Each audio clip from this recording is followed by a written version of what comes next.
কে তোমার এমন মালিক ভুলায় দিল? এমন রব কেমনে ভুলে গেলা? এমন মালিক কেমনে ভুলে গেল?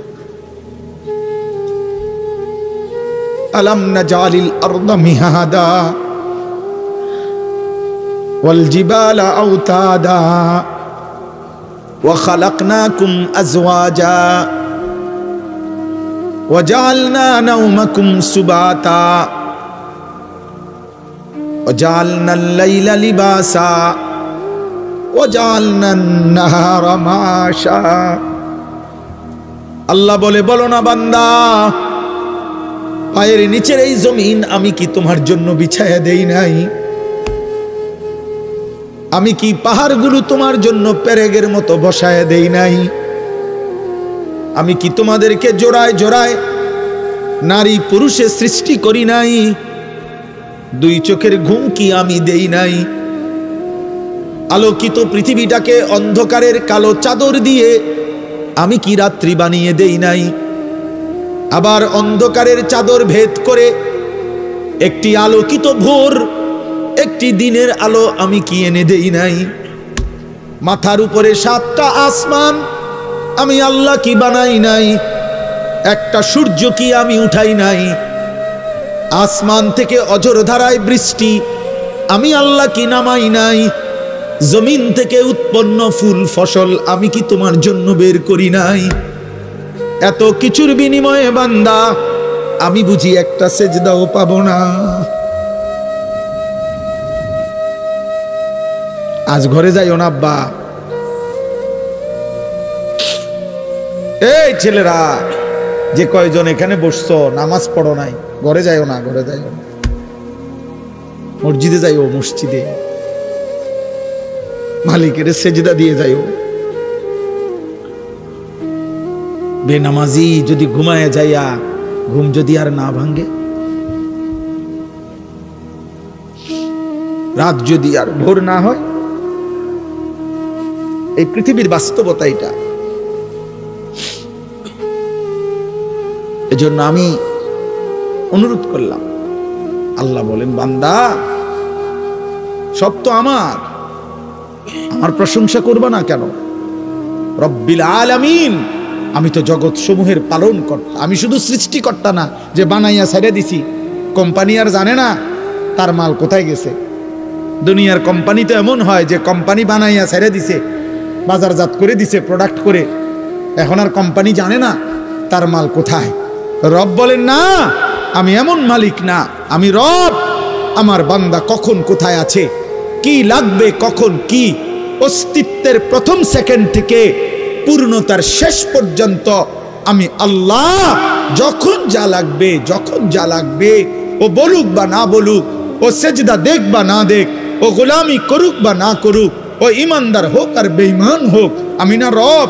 ওরে না আমি বানাইছি, আমি না খাওয়াইয়া রাখবো কেমন রে? আমি না ওরে বানাইছি।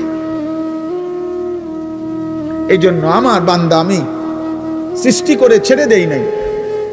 আমি রব, আমি পালন কর্তা।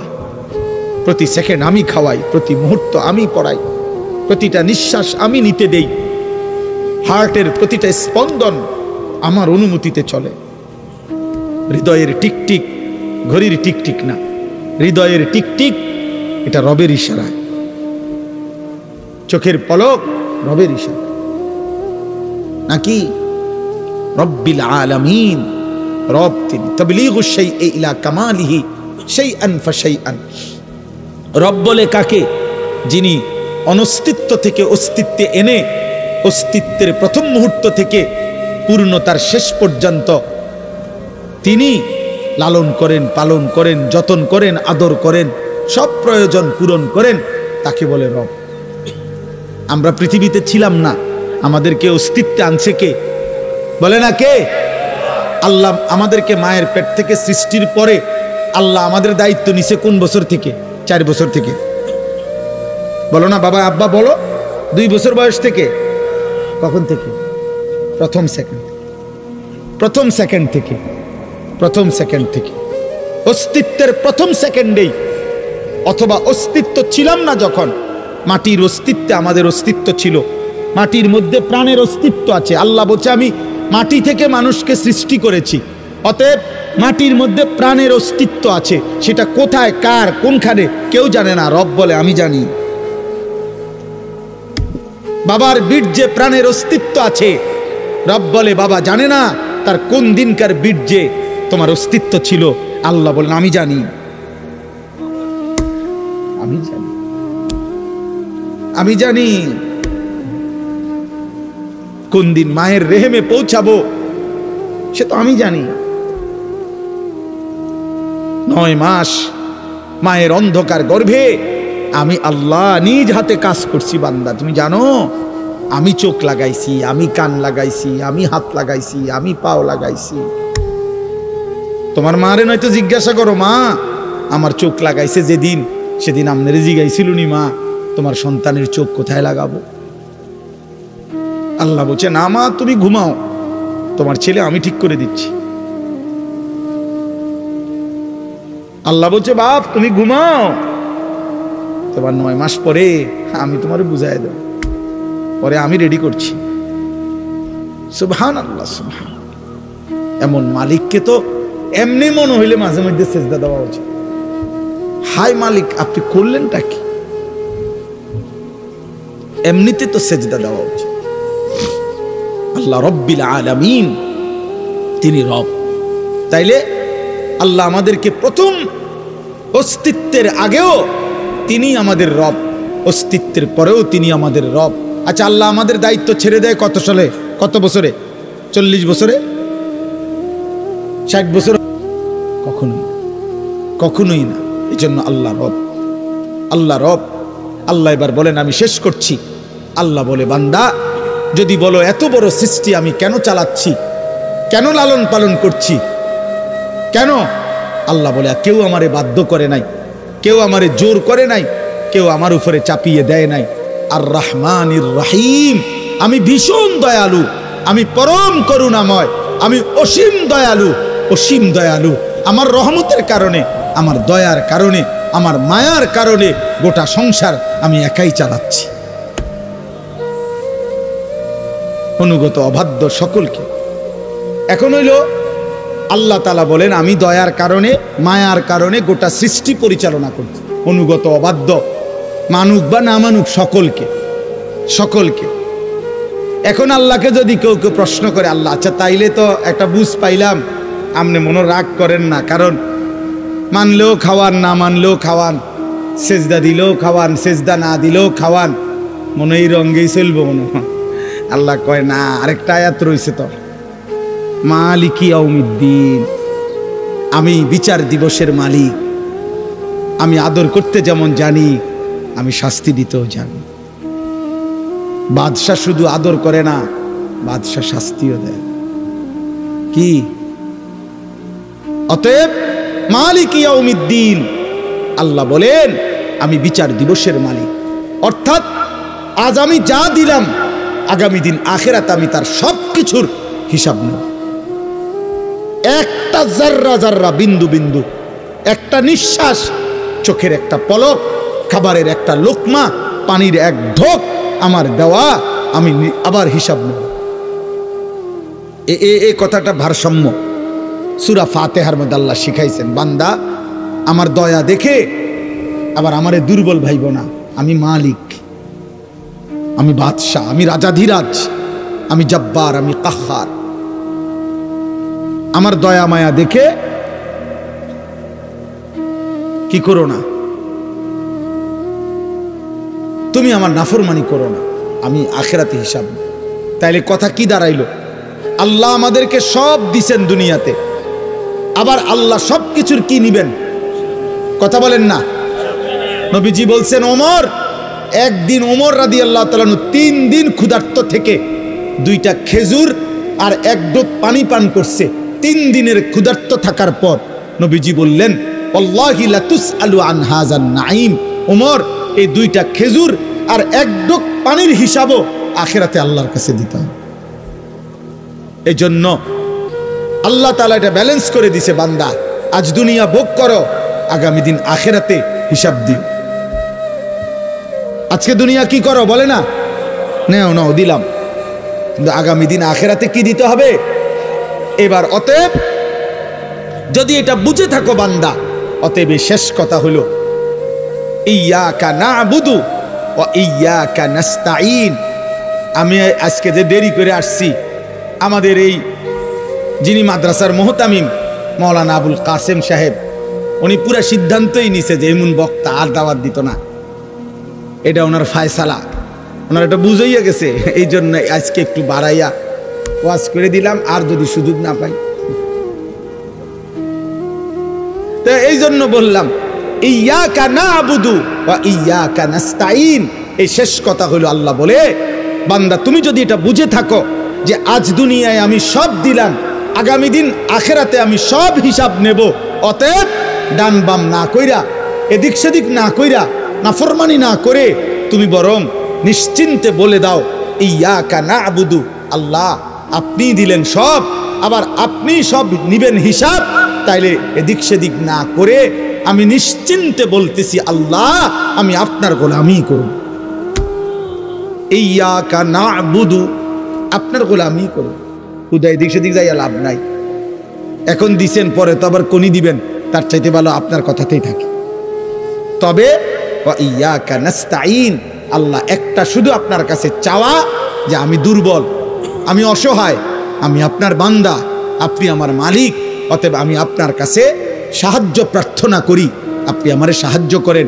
আপনি চাইলে আমি সেজদা দিতে পারবো, আপনি দয়া করলে আমি আপনার গোলামি করতে পারবো, আপনি দয়া করলে আমি আপনার হুকুম মানতে পারবো, আপনি দয়া করলে আমি গুনাহ ছাড়তে পারবো, আপনি আমার একটু সাহায্য করেন।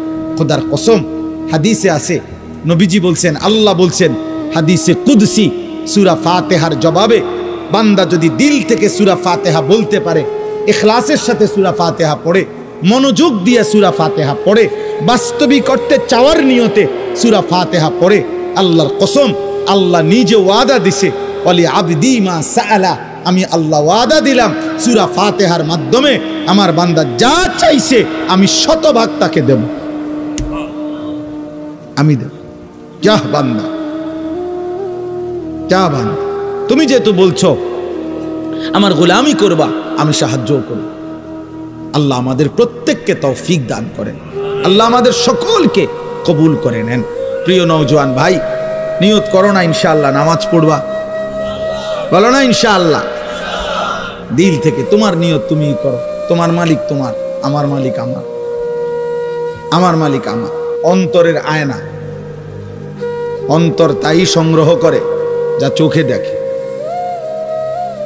যেন মানুষের চোখে দেখা যাবতীয় বিষয় অন্তরে জমা হয়, সেখান থেকে প্ল্যানিং হয়। মানুষ কানে যা শুনে তা অন্তরে জমা হয়, মানুষ নাকে যা শুঁকে অন্তরে জমা হয়, চোখে যা দেখে তা অন্তরেই জমা হয়। সব কিছুই প্রথমত অন্তরে এসে জমা হয়, এরপরে অন্তর থেকে এটা পরিকল্পনা করে কি করবে না করবে। এই জন্য ইসলাম চোখে দেখারও বিশেষ গুরুত্ব দিতে গিয়ে হালাল হারাম বলছে, যে চোখ যা মন চায় তাই দেখবে না, বরং চোখের জন্য আল্লাহ তাআলা বিধি নিষেধ দিয়েছে। কুল্লিল মুমিনিনা ইয়াগুদ্দু মিন আবসারিহিম ওয়া ইয়াহফাজু ফুরুজাহুম। আল্লাহ তাআলা বলেন, হে নবী আপনি ঈমানদার পুরুষদেরকে বলেন, ভিন নারী, হারাম ছবি, হারাম দৃশ্য, তার থেকে সে যেন তাদের চোখ নামিয়ে নেয়। ওয়া ইয়াহফাজু ফুরুজাহুম, এবং তারা যেন তাদের লজ্জাস্থানের হেফাজত করে। জিনা, ব্যভিচার, হারাম জঘন্য কোনো অপকর্ম যেন না করে। তাহলে চোখ নামাইবার জন্য আল্লাহ বলছে মুমিন পুরুষকে। যা দেখ মন চাইলা তাই দেখলা না, ইসলাম এটা অনুমোদন করে না। মাকেও দেখলাম, আপন বোনকেও দেখলাম, আবার রাস্তার বেপর্দা নারীকেও দেখলাম, মোবাইলের উলঙ্গ ছবিও দেখলাম, জিনার ব্যভিচারের দৃশ্য দেখলাম। এটা মুমিনের সিফাত না। হালাল হারাম মনে রাখবেন, হালাল হারামের পার্থক্য যার মধ্যে নাই ও ইনসান না, ও জানোয়ার। এই স্বভাব জানোয়ারের স্বভাব। জানোয়ারই হচ্ছে যার মধ্যে হালাল হারামের কোনো পার্থক্য নেই। একটা কুকুর বিরানিতেও মুখ দেয়, পায়খানাতেও মুখ দেয়। কোনো গরু ছাগল জানোয়ারের কোনো কি নাই, হালাল হারাম নাই।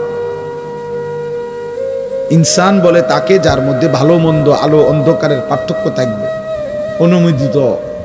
অনুমোদিত নয়, আমার জন্য এটা অনুমতি, এটা না, হালাল এটা হারাম এটা, এই পার্থক্য জ্ঞান, এই বুঝ যদি কারো মধ্যে না থাকে সে ইনসান না। উলাইকা কাল আনআম, আল্লাহ বলছে ওরা জানোয়ারের মতো। বাল হুম আদাল, বরং তার চাইতে নিকৃষ্ট।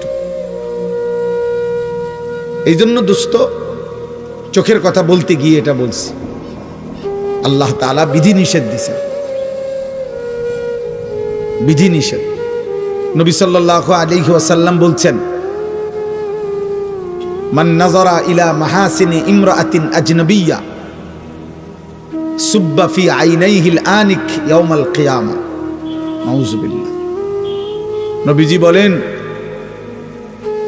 যে কেহ যদি কোনো ভিন নারী যাকে দেখার অনুমতি নাই এমন কোন নারীর প্রতি যদি দৃষ্টিপাত করে, আল্লাহর নবী সাল্লাল্লাহু আলাইহি সাল্লাম বলেন ওই তার জন্য অনুমতি নাই এমন নারীকে দেখলো তো কিয়ামতের দিন ওই দুই চোখে, আল্লাহর কসম নবী বলছে, জ্বলন্ত সীসা গলিয়ে দেওয়া হবে। জ্বলন্ত সীসা গলিয়ে দেওয়া হবে। অতএব এটা ভয়ঙ্কর শাস্তি, ভয়ঙ্কর শাস্তি।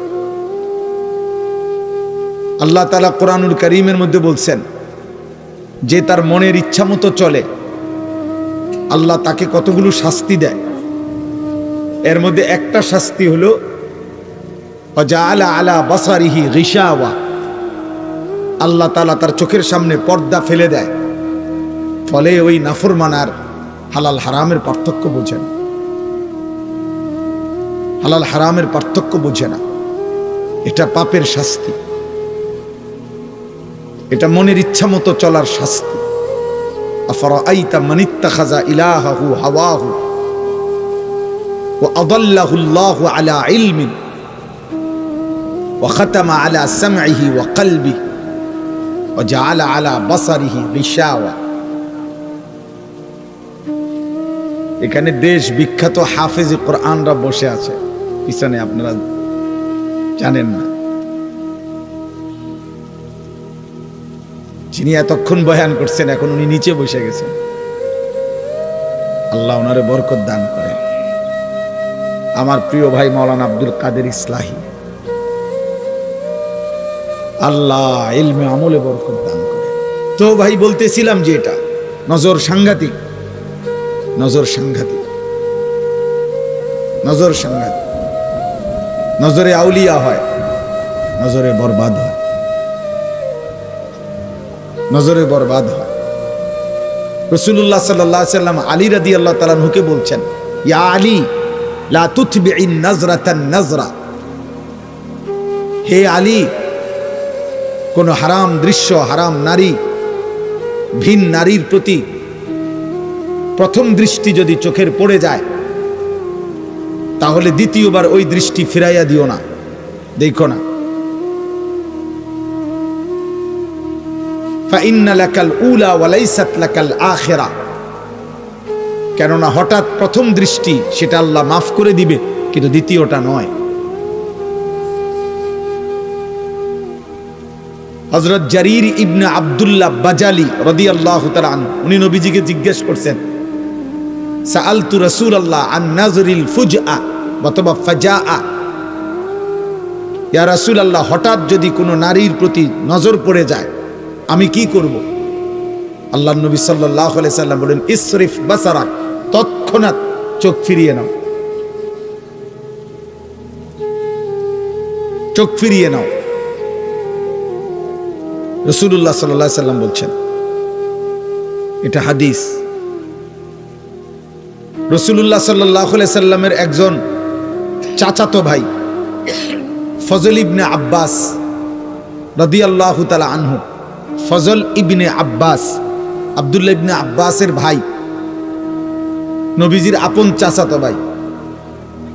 নবী সাল্লাল্লাহু আলাইহি সাল্লাম যখন, তো নবীজির এই চাচাতো ভাই বিদায় হজ্জের দিন, নবী সাল্লাল্লাহু আলাইহি সাল্লাম বিদায় হজ্জের দিন যেই উটের পিঠে বসা ছিলেন হজ্জের মধ্যে, তখন নবীজির পিছনে উটে, একই উটে এই নবীজির এই চাচাতো ভাইও বসা ছিল, ফজল ইবনে আব্বাস। তখন একজন মহিলা, ওই মহিলা রাসূলুল্লাহ সাল্লাল্লাহু আলাইহি সাল্লামের কাছে আসছে, মহিলা সাহাবী, মাসআলা জানতে। তো হজ্জের মধ্যে ইহরাম অবস্থায় শুধু নারীর জন্য চেহারা খোলা রাখতে হয়, বাকি ভিন পুরুষের সাথে চেহারাটাকে একটু আড়াল করে পর্দা করে। কিন্তু আমরা যেরকম মহিলারা হিজাব লাগায় রাখে গালের সাথে, এরকমটা নিষেধ ইহরাম অবস্থায়। এজন্য মহিলারা আলাদা একটা অতিরিক্ত বাড়তি কাপড় দিয়া ওই কাপড়টা ঝুলাইয়া রাখে। তো যার কারণে ওই নারীর চেহারাটা বোঝা যাচ্ছিল। নবীজির দিকে যখন তাকাইয়া মহিলা জিজ্ঞেস করছে মাসআলা, তো এই পিছনে যেই সাহাবী ফজল ইবনে আব্বাস, নবীজির চাচতো ভাই, উনি ওই মহিলার দিকে তাকাইছে। দুইবার উনি মহিলার দিকে তাকাইছে, নবীজি দুইবারই নিজের হাত দিয়া চেহারা ঘুরাই দিছে, তুমি এদিকে কি চাও? আল্লাহর নবী সাল্লাল্লাহু আলাইহি সাল্লাম ওনার সাহাবাদেরকে এইভাবে নজর হেফাজতের জন্য গুরুত্ব দিছেন, নজর হেফাজতের জন্য। এজন্য দোস্ত, এই চোখ বহুতই দামি, চোখের হেফাজত জরুরি, নজরের হেফাজত জরুরি, নজরের হেফাজত জরুরি।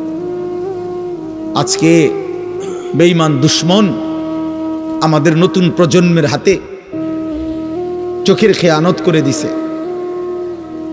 দুশমনের সর্বশেষ সবচেয়ে কার্যকর গুনার যে অস্ত্র, সেটা হলো এই বড় মোবাইল দিয়ে লক্ষ লক্ষ কিশোর যুবক এত বেশি পরিমাণ এই চোখে নারী ছবি আর অশ্লীল দৃশ্য দেখে ফেলছে। 16 বছর বয়সে, 18 বছর বয়সে, এত কম বয়সে এত নারী দেখার কথা ছিল না। হতে পারে বিগত দিনের 60 বছর পর্যন্ত বুড়া মিয়া গত 60 বছরে যত নারী দেখে নাই, আমার কিশোর যুবক সন্তান 3 দিনে তার চাইতে বেশি দেখে ফেলছে, 10 দিনে তার চাইতে বেশি দেখে ফেলছে। আজ ও বুঝছে, আজ লাখ লাখ যুবক মনে করে জীবন মানেই যৌনতা, এক লজ্জাস্থানের চাহিদা, শাহওয়াত, এক নারীর প্রতি কামনা, এই অসভ্যতা, এটাই তার জীবন। সে পৃথিবীতে বেঁচেই আছে লজ্জাস্থানের চাহিদা পূরণের জন্য। এজন্য চুল, চেহারা বলেন, লেবাস পোশাক বলেন, যত ফ্যাশন, যত মডেল, কোন নারী তাকে দেখবে, কোন অসৎ মেয়ে তাকে দেখে হাসবে, কোন হারাম মেয়ে তার সাথে হারাম প্রেমের সম্পর্ক করবে। এই জন্য ওর মাসে মাসে ডিজাইন বদলায়, রং বদলায়, ঢং বদলায়, কালার বদলায়, সিস্টেম বদলায়, কোনো না কোনো মেয়ের চোখে যেন ভালো লাগে। আজ মনে করছে জীবন মানেই যৌনতা, শাহওয়াত, নারীর চাহিদা, হারাম চাহিদা, অথচ বাস্তবতা এটা না। আল্লাহ তাআলা মানুষকে এজন্য সৃষ্টি করে নাই। কোন সুস্থ স্বাভাবিক মানুষ, কোন বিবেকবান বুদ্ধিমান, কোন সুস্থ সবল যুবক খোদার কসম এটা ভাবতে পারে না, এটা হইতেই পারে না। আজ ব্যর্থতার এই দায়ভার মা বাবারও, ব্যর্থতার এই দায়ভার সন্তানেরও। মা বাপও বুঝলো না আমার সন্তানকে কিভাবে গড়া উচিত, সন্তান নিজেও বুঝলো না আমার জীবনে কি করা উচিত। একটা মোবাইল ব্যবহারের স্বাধীনতা ও মনে করে একটা মহাদেশের চাইতে বড় স্বাধীনতা। একটা মোটর সাইকেল চালাইবার স্বাধীনতা ও মনে করে এটা আমার জীবনের সবচেয়ে বড় স্বাধীনতা। একটা মেয়ের সাথে হারাম সম্পর্ক করার সুযোগ ও মনে করে এটা আমার জীবনের শ্রেষ্ঠ অর্জন। আমার সাথে কারো রিলেশন আছে, কোন অসৎ মেয়ে আমার সাথে সম্পর্ক আছে, অসৎ, যদি বলেন না ও হিজাব পরে, না ও হিজাব পরা অসৎ। বিবাহ বহির্ভূত কোনো মেয়ে যদি কোনো ছেলের সাথে সম্পর্ক রাখে, এবার যদি সে বোরখা না কম্বলও পরে, কম্বল বলে লেপ তো সব গাও দেয়, হেবুড়ি কম্বল গায়ে দেয়, অথচ কোন ছেলের সাথে তার হারাম সম্পর্ক, তো খোদার কসম ওই মেয়ে, ওই কন্যা চরিত্রহীন, ও চরিত্রহীন, ও বেহায়া, ওর কাছে কিছুই মিলবে না ধোকার প্রতারণা ছাড়া, প্রবঞ্চনা ছাড়া, অল্প সময়ের ব্যবধানে ফাসাদ লাথি ছাড়া আর কিছু জুটবে, আর কিছু জানে। ইজ্জতের কদর যে নারীর নাই, সম্ভ্রমের কদর যে নারীর নাই, সতীত্বের কদর যে নারীর নাই, হায়া আর লজ্জার গুরুত্ব যে মেয়ের নারীর মধ্যে নাই, খোদার কসম আসমান ও জমিনের তার আর কিচ্ছু নেই। আল্লাহ তাআলা পুরুষের শরীরে পরিশ্রম করার অতিরিক্ত যোগ্যতা আল্লাহ সৃষ্টিগতভাবে পুরুষের শরীরে দিয়েছেন, আর লজ্জা শরমের অতিরিক্ত যোগ্যতা সৃষ্টিগতভাবে আল্লাহ নারীর শরীরে দিয়েছেন। নারীকে আল্লাহ লজ্জা একটু বেশি দিয়ে সৃষ্টি করেছেন, পুরুষকে আল্লাহ পরিশ্রম করার যোগ্যতা একটু বেশি দিয়ে সৃষ্টি করেছেন। এই জন্য পুরুষকে বলছেন বাহির সামলাও, নারীকে বলছেন ঘর সামলাও। এটা জুলুম না, এটা বন্টন, এটা ইনসাফ, এটাই যৌক্তিক। এই পৃথিবীতে সব জায়গায় কর্ম বন্টন হয়, আর আল্লাহ কর্ম বন্টন করলে জুলুম হয়। বেঈমান কতগুলো নারীর স্বাধীনতার নামে, প্রগতির নামে, আধুনিকতার নামে, নারীর উন্নয়নের নামে নারীকে বুঝাইছে বেড়াইতের লগে এক লগে হাঁটতে পারলে, চলতে পারলে এটা তোমার স্বাধীনতা। ইসলাম তোমারে ঠকাইছে। না না, আল্লাহর কসম না। কর্ম যদি বন্টন করে, কাজ যদি ভাগ করে দেয়, এটা জুলুম নয়, এটা ইনসাফ। একটি অফিসের মধ্যে মনে করেন 12 জন লোক রাখছে কোম্পানি, লোক রাইকা বলছে আমাদের অফিসে একজন ম্যানেজার দরকার, একজন হিসাব রক্ষক দরকার, একজন দারোয়ান দরকার, একজন ঝাড়ুটারু দেউইনা লোক দরকার, হ্যাঁ, আবার 2 জন কর্মকর্তা দরকার। এমনি এমনি আমরা 12 জন লোক দরকার, আপনাদের 12 জন লোক নিয়োগ দিলাম। আপনারা প্রত্যেক দিন সকালবেলা আইসা তাৎক্ষণিক মশওয়ারা করিয়া সিদ্ধান্ত নিবেন আজগা ম্যানেজারি করবেন কে, আজগা দারোয়ানি করবেন কে। নিজেরা মিল করিয়া ডেইলি আপনারা একজনে ম্যানেজারি করবেন শনিবার, আরেকজন রবিবারে ঝাড়ু দিবেন, হ্যাঁ, আবার রবিবারে সোমবারে যিনি ঝাড়ু দিছেন সোমবারে আমনে ম্যানেজার। আপনারাই তো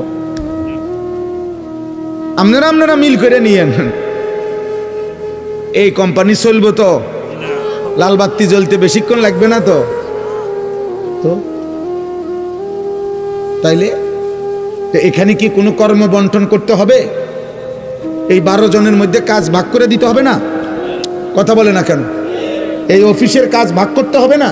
ম্যানেজার কে, দারোয়ান কে, হ্যাঁ, ঝাড়ুদার কে, হিসাব রক্ষক কে, বাবুর্চি কে, এটা ভাগ করতে হবে না? এটা ভাগ করা জুলুম, এটা ভাগ করা বেইনসাফি না? এটা ইনসাফ, এটা সুষম বন্টন। তো আল্লাহ তাআলা বলছেন পুরুষ আমি সৃষ্টি করেছি, নারী আমি সৃষ্টি করেছি, আমি সৃষ্টি করেছি। পুরুষের শরীরের সক্ষমতা কতটুকু আমি দিয়েছি জানি, নারীর শরীরের সক্ষমতা কতটুকু আমি দিয়েছি জানি। এবার আমি আল্লাহ কর্ম বন্টন করে দিলাম। পুরুষ তুমি বাহির সামলাও, নারী তুমি ভিতর সামলাও। এটা জুলুম হবে কেন? এটা অন্যায় হবে কেন বলেন? এটা অতএব দয়া করে নারী পুরুষের ক্ষেত্রে ইসলাম যা বন্টন করছে, কোরআন যা ভাগ করে দিছে, ওয়াকারনা ফি বুয়ুতিকুন্না, আল্লাহ বলছে নারী তুমি ঘরে থাকো, আর পুরুষকে বলছে ফান্তাশিরু ফিল আরদ, তোমরা জমিনে ছড়িয়ে পড়ো, ওয়াবতাগু মিন ফাদলিল্লাহ, আল্লাহর দেওয়া রিজিক তালাশ করো। এই যে বন্টন, এটাই ইনসাফ। এটাই কি বলেন না? ইনসাফ। হাদিসের মধ্যে আছে নবীজি দোয়া করে বলতেন, আল্লাহ আপনার ব্যাপারে আমার সিদ্ধান্ত যা তা ইনসাফ। নবীজি সবসময় এটা বলতেন, আল্লাহ আপনি আমার ব্যাপারে যা ফয়সালা করছেন আমি কখনোই কোন সেকেন্ডে আল্লাহ আমি এটা জুলুম মনে করি না। আদলুন ফিয়া কাদাউক, আপনার প্রতিটা ফয়সালা আমার ব্যাপারে এটাই ইনসাফ, এটাই যৌক্তিক, এটাই বাস্তবসম্মত, এটাই বিবেকসম্মত, এটাই ইনসাফসম্মত। রবের বন্টন জুলুম হইতে পারে না, সৃষ্টিকর্তার বন্টন কি হইতে পারে না? জুলুম হইতে পারে না। যাই হোক, তো আমি আসলে প্রথম কথা বলতেছিলাম এই কথাটা যে চোখের হেফাজত, নজর বড় দামি। ওই আমি এই কথাটাই বললাম, ওলামায়ে কেরামের নজরের দিকে তাকায় আল্লাহর কথা শুনলে বরকত হয়। চোখ বড় দামি, এই নজরের বরকতে দিন আসে। কোন আল্লাহওয়ালা, কোন আলিমে দিন, কোন মুত্তাকির চোখে আসা যাওয়া করা, ওনার চোখের চোখে থাকা, উনি আপনারে দেখলে চিনে, আপনি উনাকে দেখলে চিনেন, উনি আপনার দিকে তাকাইছে, আপনি উনার দিকে তাকাইছেন, এই আসা যাওয়া, এই সম্পর্ক, এই চেনা জানা, এটা হাসরের ময়দানে ভীষণ উপকার দেবে। এটা হাসরের ময়দানে ভীষণ উপকার দেবে। বহু নেক বান্দা, প্রিয় বান্দারা তাদের এরকম পরিচিত জনদেরকে টেনে নিবে, ডেকে নিবে, ডেকে আও তুমি আও, আমি তোমার চিনি, আমি তোমার চিনি, তুমি ওদিকে দাঁড়ায় আছো কেন, আমার কাছে আসো। ইনশাআল্লাহ আল্লাহ তাআলা আমাদেরকে হক্কানি, রব্বানি, মুত্তাকি, আল্লাহর প্রিয় বান্দাদের সঙ্গী হওয়ার তৌফিক দান করেন। বলে না আমি চোখ হেফাজত করব। নওজোয়ান ভাই, চোখ হেফাজত করব। দোস্ত, এই চোখ যা মন চায় তা দেখার অনুমতি নাই, সৃষ্টিকর্তা অনুমতি দেন নাই, আল্লাহ অনুমতি দেন নাই। ভাইয়া, নিজের হায়াত নিজে নষ্ট করলে আরেকবার মিলবে না, আরেকবার মিলবে না বাপ, আরেকবার মিলবে না, আরেকবার মিলবে না। একটা ছেলেকে হলেও বললাম, আজকে নওজোয়ান, কিশোর বয়সী, বেশি অতিরিক্ত চোখের অসংলগ্ন ব্যবহার, যা মন চায় তাই দেখে, সারা রাত নারী দেখে, ছবি দেখে, মোবাইলের অস্থির দৃশ্য দেখে। আহা আহা আহা, এটা জিনা। চোখ দিয়ে নারী দেখলে, নারীর ছবি দেখলে এটা জিনা, জিনা, চোখের জিনা।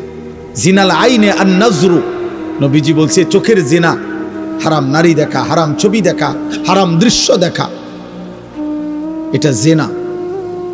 আর নবীজি বলছে লা ইয়াজনি জানি হিনা ইয়াজনি ওয়া হুয়া মুমিন, জিনাকারীর ঈমান থাকে না, ব্যভিচারীর ঈমান থাকে না। এটা আমি কথার প্রসঙ্গের জন্য বলে নিলাম। আমি সবসময় বলি, বিবাহ বহির্ভূত প্রেম হয় না, বিবাহ বহির্ভূত সম্পর্ক হয় না, বিবাহ বহির্ভূত যে নারী পুরুষ ছেলে মেয়ের সম্পর্ককে ভালোবাসা বলে না, প্রেম বলে না, এটাকে জেনা বলে, জেনা, ব্যভিচার। এটা যে দূরে হোক, চোখে দেখলে চোখের জেনা, হাত দিয়ে ছুঁয়ে দিলে হাতের জেনা, কান দিয়ে শুনলে কানের জেনা, হৃদয় দিয়ে ভাবলে হৃদয়ের জেনা, জিব্বা দিয়ে কথা বললে জিব্বার জেনা, পাও দিয়ে পাশে গেলে, সাথে থাকলে পায়ের জেনা, লজ্জাস্থান দিয়ে ব্যভিচার করলে লজ্জাস্থানের জেনা, সবটাই জিনা। নবীজি বলছে, বিশুদ্ধ হাদিস, একবারে বুখারী মুসলিমের হাদিস। জিনাল আইন, জিনার রিজল, জিনাল ইয়াদ, জিনাল লিসান, জিনার নফস, জিনার রিজল। আল্লাহ নবী বলছে চোখের জেনা, হাতের জেনা, কানের জেনা,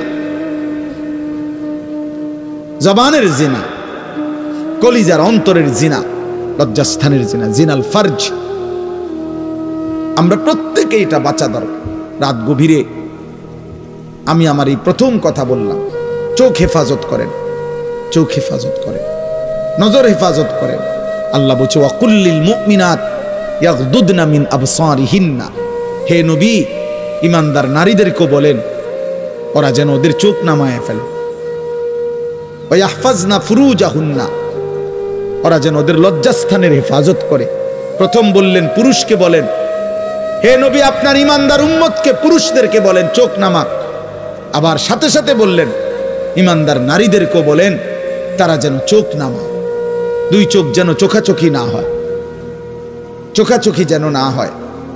আল্লাহ বলছে যালিকা আজকা লাহুম, চোখের হেফাজত আল্লাহ তাআলা কোরআনে বলছে ভাইয়া চোখের হেফাজত যালিকা আজকা লাহুম, এটা হচ্ছে সর্বশ্রেষ্ঠ পবিত্রতা।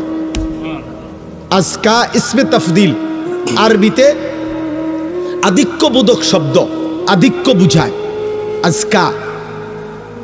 আল্লাহ বলছে চোখের হেফাজত পবিত্রতার চূড়ান্ত সীমা, পবিত্রতার চূড়ান্ত। আল্লাহ উদাহরণ দিছে, চোখ হেফাজত করবা আমি আল্লাহ হৃদয়ের সর্বোচ্চ পবিত্রতা আমি আল্লাহ দিয়ে দেব, আমি আল্লাহ দিয়ে দেব চোখের হেফাজত। আল্লাহর ওয়াদা এটা। আল্লাহ কোরআনে বলছেন ওয়ালা ইউবদিনা যিনাতাহুন্না ইল্লা মা যাহারা মিনহা, নারীকে বলো বন্ধু ও যেন কোনোভাবে ওর সৌন্দর্য প্রকাশ না করে, না শরীরের সৌন্দর্য না পোশাকের সৌন্দর্য। নারীর সবই সুন্দর, নারীর হাসিও সুন্দর, নারীর দেহও সুন্দর, নারীর পোশাকও সুন্দর, নারীর কাপড়ও সুন্দর, নারীর সবই আকর্ষণীয়। অতএব আল্লাহ বলছেন এই আকর্ষণ পুরুষের চোখে আমি দিয়েছি। যুইয়িনা লিন-নাস হুব্বুশ শাহাওয়াত মিনান নিসা, আল্লাহ বলছে এই পৃথিবীর যত কিছু আকর্ষণীয় আমি বানিয়েছি তার মধ্যে এক নম্বরে নারীর প্রতি আকর্ষণ আমি বানিয়েছি। প্রথম আকর্ষণ, প্রথম আকর্ষণ। এই সুতীব্র আকর্ষণ যদি না থাকতো তো স্বামী স্ত্রীর সম্পর্ক হতো না, আর স্বামী স্ত্রীর এই সম্পর্ক না হলে মানব প্রজন্ম এই পর্যন্ত আসতো না। এই জন্য আল্লাহ তাআলা বলছেন নারীর প্রতি আন্তরিকতা, আগ্রহ, আকর্ষণ এটা আমি দিছি, আমি দিছি, এটা আমি দিয়েছি। অতএব আমি এটাকে নিয়ন্ত্রণ করতে বলেছি, আমি হুকুম করেছি, আমি দিলাম, আমি নিয়ন্ত্রণ করতে বলি। একটা যুবক ভাই ভাবো তো ইনসাফ করে যদি চোখের দৃষ্টি এমন হয়, হৃদয়ের অনুভূতি আল্লাহ এমন বানায় যে দুইজন নারী, যদি একজন আমার মা একজন আমার স্ত্রী, যদি কখনো এমন হয় আল্লাহর আযাব যে দুইজনকে বরাবর মনে হয়, দুইজন